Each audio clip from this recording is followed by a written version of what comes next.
While mobile gaming is still home to some creative and unique experiences, recent times have seen the platform become overcrowded with microtransaction-laden experiences. This has led a lot of great titles getting lost in the void of app and Google Play stores.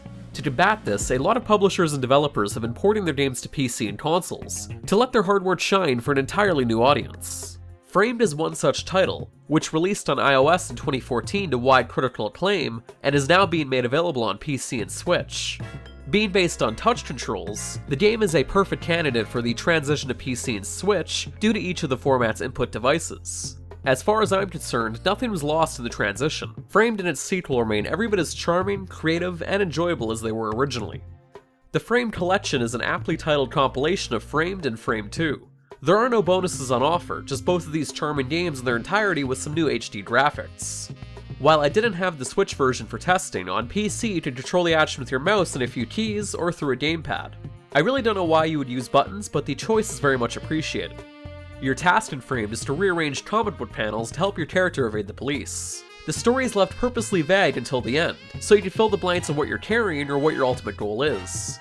It's very much a noir-styled thriller, with the requiescent twists and turns from ambiguous characters working in self-interest.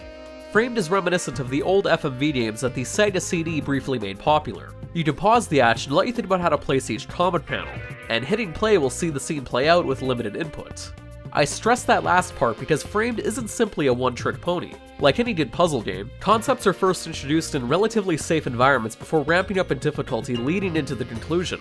The first of these ideas is the ability to rotate specific panels. This actually takes two forms, one with a simple left or right tilt and another with a full 360-degree rotation. But the idea is that you don't have to accept the default placement of the panel. This requires you to start looking at panels in a new manner, which makes for some fiendishly clever solutions to chase sequences.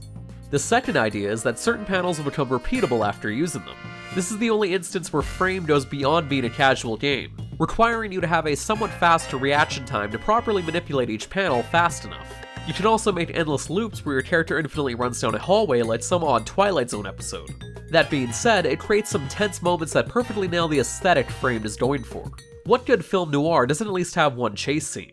Framed 2 isn't dramatically different, but manages to improve on things like presentation and pacing. The first title utilized a single song throughout its entirety, where Framed 2 mixes things up with different moods and themes or each area.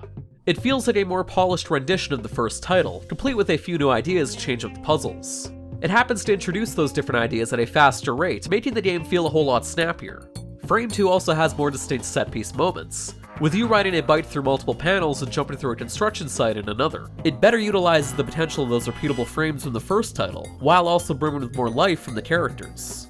The presentation on this new port is pretty damn solid too. As I mentioned, all the panels have been updated with HD frames and look fetching in motion.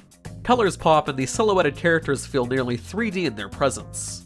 The only real blemish is that a few of the full-screen cutscenes are compressed and you can clearly see the artifacts on a properly calibrated monitor. The audio also receives a nice bump in fidelity, sounding utterly pristine over some good speakers.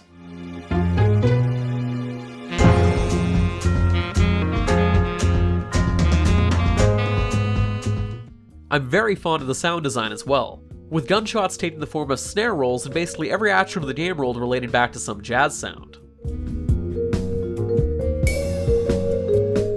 I'd be remiss to ignore the soundtrack, which incorporates classic film noir stylings and mixes them with a faster tempo to get the blood pumping. Framed 2 steals the show here, but the first game is no slouch. There isn't too much else to mention, because both Framed and its sequel are short experiences. Clocking in at roughly an hour to beat each entry, you won't be spending a huge amount of time to reach the conclusion. They are novel and present some wonderfully unique challenges, but talking about individual moments would rob the game of its unique charm. Seeing these for yourself is the way to go, and I'm happy that more people now have the chance to do so. Barring some odd porting issues on Switch, which I can't test, I highly recommend you grab the Framed Collection on your platform of choice. If you're a fan of noir thrillers, puzzle games, or creatively presented ideas, you're bound to find something you'll enjoy here. It also won't require a massive time investment, which is always a plus. But for more written reviews and original features, be sure to head on over to Destructoid.com.